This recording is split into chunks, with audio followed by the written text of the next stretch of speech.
Bonjour monsieur. Bonjour. On vous rencontre en pleine récolte des olives au moulin à huile de Varage. Comment s'annonce la récolte 2015 ? Assez intéressante, on devrait approcher les 120-140 tonnes. Ça fait combien de kilos à l'hectare en moyenne ?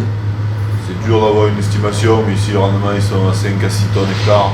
C'est que des petites parcelles, donc c'est dur d'avoir une estimation globale. L'an dernier, il n'y a quasiment pas eu de récolte à cause d'une mouche.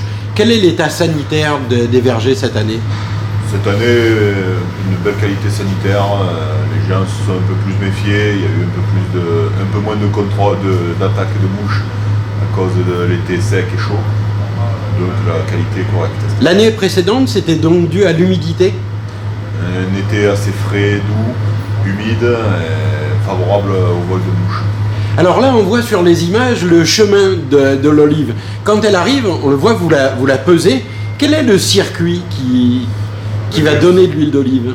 Elles sont stockées quelques jours parce qu'ici le procédé c'est de faire une petite fermentation des olives puis après de les triturer. Donc elles vont arriver dans le phalox, elles vont monter sur ce tapis, elles vont être effeuillées là-haut, elles vont passer dans un bain d'eau, elles vont être égouttées et ensuite elles vont passer dans les pierres où elles seront écrasées 35 à 40 minutes. Puis de là va sortir une pâte assez onctueuse avec les noyaux bien écrasés, la pulpe bien aplatie. Elles vont rentrer dans le robot, donc un opérateur fait marcher le robot, remplit les genres de tapis, ce qu'on appelle des courtins. Puis les chariots vont être passés sous la presse, et après de là on va sortir un jus d'olive, donc avec de l'eau et de l'huile. Tout ça va être séparé par la centrifugage après. Et on voit que vous avez une cave de stockage. Ouais. Combien d'hectolitres pouvez-vous stocker ? On a une capacité de 40 000 litres d'huile. Aujourd'hui, vous pensez que cette année, vous allez remplir votre capacité de stockage ? Aux 3 quarts, je pense. L'huile d'olive que vous récoltez la fin novembre sera à la vente à quelle période ? Pour les moments de Noël ? Nous, on a l'habitude de sortir l'huile de Noël. Elle sort aux alentours du 20 décembre. C'est une huile assez épaisse, pas encore filtrée, mais avec des caractéristiques intéressantes, un peu douce, verte.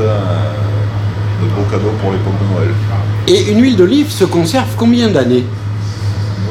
Ici, on a le droit de conserver 24 mois l'huile d'olive. Après, elle n'est plus impropre à la consommation, mais elle perd toutes ses qualités gustatives. Ouais, le but c'est de la liquider avant la fin de sa date. Ici, c'est une AOP, une AOC ? Ici, on a une partie des olives qui sont en AOC huile Provence. Donc c'est un cahier des charges rigoureux avec un engagement de chaque producteur à respecter ce cahier des charges. Alors une dernière question, si vous le permettez. Qui sont les oléiculteurs qui viennent au moulin de Varage ?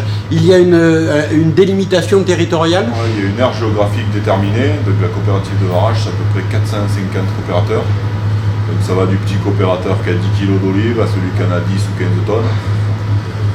Donc c'est une coopérative, donc chaque coopérateur a le même droit au niveau d'une assemblée générale. Et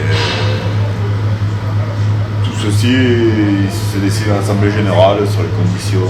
Mais l'aire géographique, c'est quoi ? L'aire géographique, elle va de Rians, des limites du département du Var, et c'est plutôt l'ouest varois et le nord du département du Var. On va de Rians jusqu'à Quénesson et on reste en périphérie de Saint-Maximin, pas au-delà. Eh bien écoutez, je vous remercie, je vous souhaite bon courage et je vous dis à bientôt. Merci.